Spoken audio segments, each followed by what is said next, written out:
Hello and welcome to this week's edition of The Travel Show with John Guinn on ukhealthradio.com. In June the show hits its 5th birthday, but before that there's another milestone that the show's going to pass. And this is the last time I'm going to be presenting the travel show while I'm in my 40s.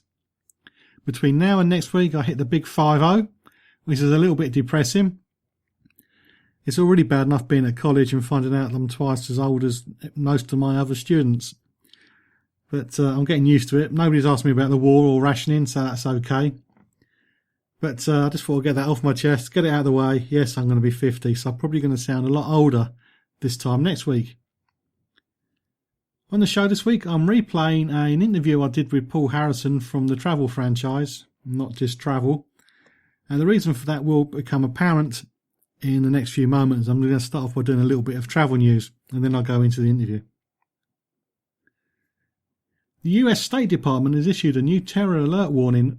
It's warning Americans about the dangers of travelling to Europe. The alert referred to recent incidents linked to terrorism in the UK, France, Russia and Sweden. The alert said, while local governments continue counter-terrorism operations, the department nevertheless remains concerned about the potential for future terrorist attacks. US citizens should always be alert to the possibility that terrorist sympathisers or self-radicalised extremists may conduct attacks with little or no warning. I don't know what I can say about that, other than the fact, being flippant, it might make the streets around London a little bit quieter this summer. But there we go. Somebody's already posted on here. What does the State Department say about a country where 500 people get shot each week? But let's not go there. That's a little bit of politics. Holidaymakers spend more on airport transfers than flights, and this is according to a new survey by flightdelays.co.uk. They're saying more than a third of European destinations, getting to the hotel from the airport is the most expensive bit of the journey. The research found that the most expensive airport transfers were from Geneva, where a typical cost is £170, more than 4 times the cost of the average fare from Manchester. The next most expensive transfer is Copenhagen, where passengers should expect to pay £170 for an average 10-mile journey to a hotel, compared to £50 for a 617-mile flight from Manchester. Now that £170 is a bit of a shocker, because recently you can fly to Copenhagen from Luton for, I think the highest average was £30 return, so that'd be quite a chucker to find out it's going to cost you 170 quid to get to the hotel. But flightdelays.co.uk say it's worth pointing out that the cost of the transfers might be shared between several passengers, so it could bring the cost per passenger below the typical airfare. Flight Delay claimed transfers from Belfast, Wies in Germany and Naples were also among the most expensive, and the cheapest are from Milan and Moscow. The data analysed the cost of all available airport transfer options, from rail travel to private taxi hire, on June the 1st to 80 different airports, which are popular destinations in Europe. Costs were then compared to the flights for the destinations on the same date.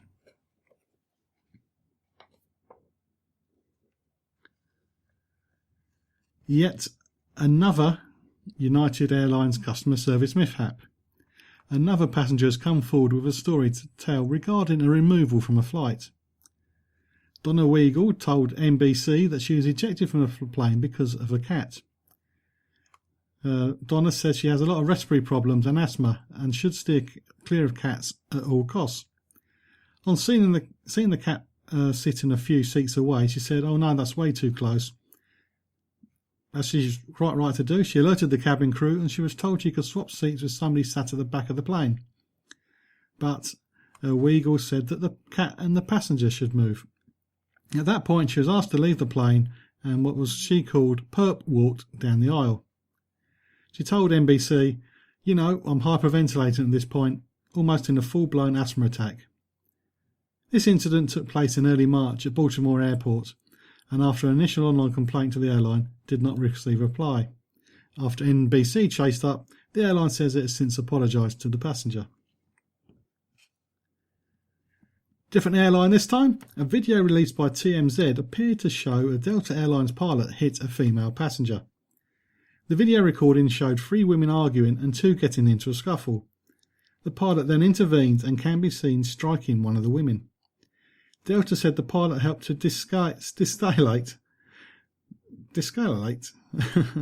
That's the opposite of escalate, I suppose. The situation, which took place on the 21st of April on a jetway at Atlanta Hartsfield-Jackson Airport. A spokesperson said, "We became aware of this incident and a video last week and immediately removed the pilot from duty while we completed a thorough investigation. Local law enforcement was called to respond at the time of the incident. The pilot has since returned to work as our investigation found that his actions de-escalated the altercation between the passenger on the jetway floor during the deplaning." Lots of jargon there. But never mind. After the ruckus died down, law enforcement showed up but no arrests were made and none of the passengers planned to press charges. Thomas Cook is planning to close a further 17 stores, which is going to affect 62 members of staff. Employees have already been told and are under consultation. The company did say it looked to retain many of the staff as possible elsewhere in the business. The closures include 4 Cook stores and 13 cooperative travel agencies. A few weeks ago, Thomas Cook also announced that it was making 51 home working contact centres roles redundant. The company had already revealed that it was closing 39 stops as part of a review of its retail network following 28 shop closures in October last year, which affected around 400 staff. It does sound all doom and gloom, but there are many people each week taking up the idea of becoming a home working travel agent, which is what I was before I got into doing my media studies. It's a great job. I really enjoyed it. Met some interesting people, went to interesting places and got some very interesting discounts. But anyway, last September I spoke to Paul Harrison from the Travel franchise about travel opportunities for home workers. So if you currently work for Thomas Cook, you may be looking into home working as your next career move, or perhaps like me, just somebody who likes to travel, or you just like organising your own holidays and you fancy doing it for a living. So here's a replay of the interview I did with Paul Harrison. Some of the facts and prices may be a little bit out of date now because they have come up with a new package starting in this month, May. So it's worth checking out the Travel franchise website, which will be mentioned at the end. But have a listen if you're interested in travel. Paul's an approachable guy. I've spoken to 2 people now from the company via over the phone or via email, and you get lots of answers to your questions, which I got at this interview. So first of all, let's find out about what the Travel franchise is.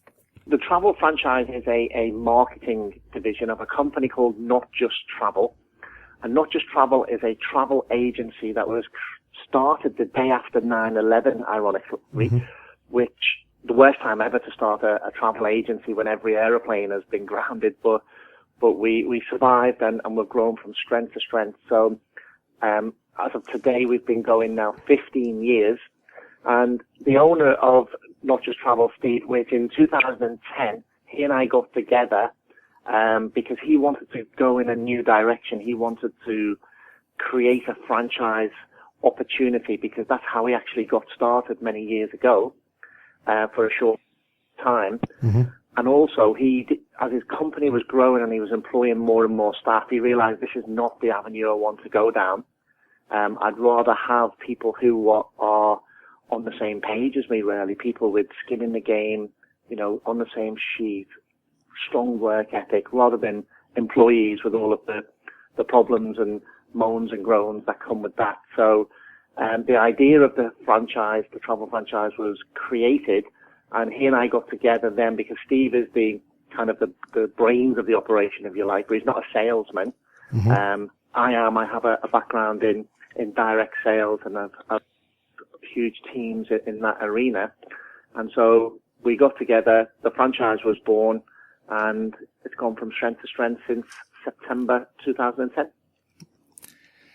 Before we move on to how easy or difficult it might be to open a franchise, we just had low-cost holidays collapse. So protecting customers' money is very important. Are you a member of ABTA or do you use a trust account? How do you keep your customers' money safe? Yeah, so our product is sourced from the UK's largest independent buying group. This is a company which is going to turn over about £860 million this year. So nearly £1 billion company. And they are fully ABSA bonded and ATOL protected. It's all monies go into a trust account. So we leverage the good things from that company. We leverage the ABSA bonding, the group buying power and everything else. In that company, 60% of their business is supplying independent companies like ourselves. And we are the fastest growing company in their independent division, which gives an idea of kind of our sales and growth right now. But it's very key, you know, that low cost beds situation is a key thing, John, of if you booked with those, I think I read in the Daily Mail that people got £7.50 compensation if you booked direct with them. When it happened, we contacted all of our customers because we booked some holidays or some hotels through them. Yep. We got in touch with our consortium, our buying group. We got in touch with the customers, and every one of them was relocated. Most of the time, in fact, all of the time, I'm sure, to a nicer hotel, because of the way the scheme works. So our customers were actually delighted, even though, you know, this was an unfortunate thing that happened. It's good to hear that the customers are always looked after. That's very important to the show. So I'm glad we talked about that bit. Good morning, sir. Hi, I'm checking in for my flight. Lovely. Business or pleasure? Holiday. And where will you be staying? With my parents, they live over there. Lovely. Travel insurance? Oh, no thanks. Have you got travel insurance? No. Checked to see if you need any vaccinations? No. Checked out the local laws? No, look. Why do I need to know all this? I'm just staying with my parents. Is either of your parents A local lawyer, or the chief of police, B, fabulously wealthy, C, the owner of a private plane with its own fully trained medical staff, or D, none of the above? D? Lovely. Are you a superhero and in fact immortal? Things can go wrong on holiday abroad, even if you're staying with family. So check it out before you check in. Find out more at gov.uk/know-before-you-go. You're listening to The Travel Show with John Guinn on ukhealthradio.com. But at the moment, I'm still speaking to Paul Harrison, Franchise Director at the Travel Franchise. We've talked about protecting people's money and who the franchise is or are. Now we're looking at the sort of people that Paul's looking to recruit to become a franchise owner and become a travel agent. And when Steve and I started the travel franchise, we'd never been in the franchise industry either. So we looked around at the competition, which is what we guess most people do when they join us as well. So we looked at all of the kind of the main names that are out there. There's not millions of companies, but